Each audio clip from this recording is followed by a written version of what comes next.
परीक्षा 2024 देने वाले विद्यार्थियों के मन में एक बहुत बड़ा सवाल अपने क्वेश्चन बैंक को लेकर के आता है। और जब एग्जाम के अंतिम दिन आपके पास होते हैं तो आप कौन सा क्वेश्चन बैंक लें, क्वेश्चन बैंक क्यों लें, क्वेश्चन बैंक से कितने % क्वेश्चंस आते हैं, ऐसे बहुत सारे सवाल एक बोर्ड परीक्षार्थी के मन में चलते हैं।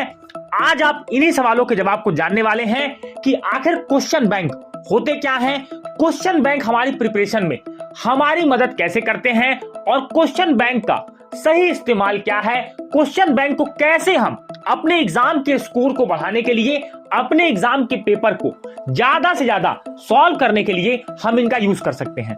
सबसे पहले जान लें क्वेश्चन बैंक। आप देखते हैं बहुत सारे प्राइवेट पब्लिशर्स होते हैं जो आपकी एनसीईआरटी के सिलेबस को, आपकी बेसिक बुक के सिलेबस को ध्यान में रखते हुए पब्लिश करते हैं। वह आपके चैप्टर्स को बहुत ही छोटे छोटे सेक्शन में डिवाइड करते हुए आपको चैप्टर की एक ओवरऑल समरी देते हैं, जो कि आप एग्जाम के अंतिम दिनों में उनको पढ़ करके, उनका यूज करके अपने एग्जाम के पेपर को आप सॉल्व करने की कोशिश करते हैं। सबसे पहले जान लें क्वेश्चन बैंक कुछ अलग नहीं होते। क्वेश्चन बैंक आपके सिलेबस से ही डिजाइन करते हुए important topics, important question, previous year question, ये सारी चीजें आपको एक ही बुक के अंदर देने का प्रयास होती है। क्वेश्चन बैंक आपके एग्जाम के लिए बहुत ज्यादा हेल्पफुल होते हैं, बस आपको उनका सही इस्तेमाल करने आना चाहिए। किस तरीके से आप क्वेश्चन बैंक का यूज करते हैं ये आपके ऊपर डिपेंड करता है। सबसे पहले जान लें कि क्वेश्चन बैंक के अंदर हमें अपने पढ़ने के तरीके को बदलना होगा। क्वेश्चन बैंक के अंदर आप देखते हैं कि चैप्टर्स में आपके छोटे छोटे पॉइंट्स, बहुत सारे इंपॉर्टेंट टॉपिक्स आपके क्वेश्चन बैंक में दिए होते हैं। दूसरी बात, क्वेश्चन बैंक में वह क्वेश्चन जो प्रीवियस ईयर में बहुत ज्यादा रिपीट किए गए हैं, लगातार आपसे पूछे गए हैं, वह क्वेश्चंस आपको देखने को मिलते हैं। क्वेश्चन बैंक का यूज आपको तब करना है जब आपके पास समय बहुत कम हो, आपको लग रहा हो कि अब आप अपनी कोर बुक को नहीं पढ़ सकते, तब आपको क्वेश्चन बैंक की तरफ जाना है।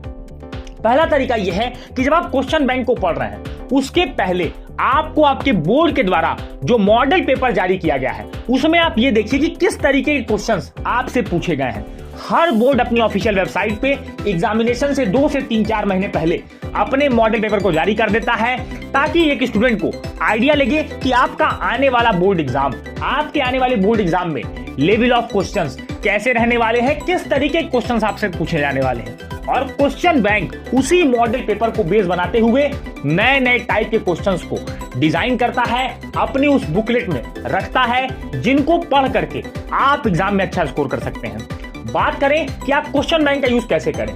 देखिए, क्वेश्चन बैंक को आपको 3 पार्ट्स में डिवाइड करना है। अगर आप चाहते हैं कि आप 70 to 80% मार्क क्वेश्चन बैंक को पढ़ करके लेकर आए तो बिल्कुल आप ला सकते हैं, लेकिन आपको अपने पढ़ने के तरीके को सही करना होगा। आप क्वेश्चन बैंक्स में सबसे पहले जो आपके चैप्टर में शॉर्ट समरी दी है, जो चीजें आपको क्वेश्चन बैंक में बताई गई हैं, चैप्टर को छोटे तरह से बताया गया है, उसको आपको पढ़ना है। जब आपने क्वेश्चन बैंक की चैप्टर्स की बताई हुई समरी को पढ़ लिया, इसका मतलब कि अब आपको चैप्टर के बारे में मोटे मोटे पॉइंट्स, जो इंपॉर्टेंट पॉइंट्स हैं, उनका आइडिया आपको लग चुका है। अब एग्जामिनेशन में अगर आपसे कोई क्वेश्चन पूछेगा तो आप एक्यूरेट एग्जैक्ट आंसर न देते हुए भी कम से कम रिलेटेड आंसर आप जरूर देंगे और आपके मार्क्स वहां पर एश्योर होंगे।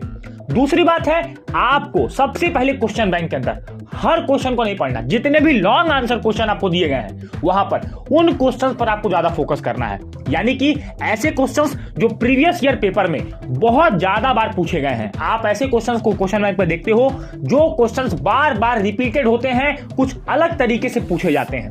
तीसरी बात, जो नए पैटर्न के क्वेश्चन आपके क्वेश्चन बैंक में होते हैं उनको आपको देखना है कि ये क्वेश्चंस जो आ रहे हैं ये किस तरीके से नए पैटर्न में डिजाइन किए गए हैं। हो सकता हो कि ऐसे क्वेश्चंस आपको एग्जाम में देखने को मिले, क्योंकि क्वेश्चन बैंक का बेस ही होता है बोर्ड का मॉडल पेपर। जो बोर्ड अपने लिए सैंपल पेपर जारी करता है, मॉडल पेपर जारी करता है, उसी चीज को ध्यान में रखते हुए आपके क्वेश्चन बैंक को सेट किया जाता है। लेकिन अगर आप ज्यादा स्कोर करना चाहते हैं 90-95%, तो वह क्वेश्चन बैंक से पॉसिबल नहीं होता, क्योंकि क्वेश्चन बैंक भी बहुत सारी चीजें मिस कर देता है। हाँ, 70 to 80% मार्क्स अगर आप लाना चाहते हैं, आपको सिर्फ प्रॉपरली एक क्वेश्चन बैंक लेना है और उसी क्वेश्चन बैंक के सहारे आपको तैयारी करनी है। बात है कि कौन से क्वेश्चन बैंक को लें। देखिए, आप किसी भी क्वेश्चन बैंक को लेंगे, आप चाहें तो जो पुराने पब्लिकेशंस आते हैं उन पर विश्वास कर सकते हैं, लेकिन जो नए पैटर्न के क्वेश्चन बैंक आते हैं वो कुछ ना कुछ अपने अंदर इनोवेशन लेकर आते हैं, कुछ ना कुछ नए प्रकार के क्वेश्चंस आपको देखने को मिलते हैं। नए पैटर्न को, नई एजुकेशन पॉलिसी को ध्यान रखते हुए वो क्वेश्चन बैंक को डिजाइन करते हैं। तो आपको भी उन क्वेश्चन बैंक्स के क्वेश्चंस को पढ़ना है, सॉल्व करना है, लर्न करना है। ज्यादा फोकस उन क्वेश्चंस पे करिए जो बार बार आपसे पूछे गए हैं। 70 to 80% मार्क्स आप निश्चित रूप से अपने क्वेश्चन बैंक को पढ़कर ला सकते हैं। बस अपने पढ़ने के तरीके को सही रखें, खुद पर विश्वास रखें, कड़ी मेहनत करने का हौसला और जज्बा रखें। एग्जाम के अंतिम दिनों में आप ना घबराएं, सफलता आपको जरूर मिलेगी। मैं उम्मीद करूंगा कि क्वेश्चन बैंक से रिलेटेड एक बहुत ही सिंपल सा डाउट आपका क्लियर हुआ होगा। इस वीडियो को लाइक कीजिए, अपने दोस्तों में इस वीडियो को शेयर कीजिए। चैनल पर पहली बार आ रहे हैं तो आपके अपने परिवार एपीएन क्लासेस को सब्सक्राइब करिए, नोटिफिकेशन बेल को टैप करिए। मिलेंगे अपने अगले वीडियो में, तब तक के लिए जय हिंद, वंदे मातरम।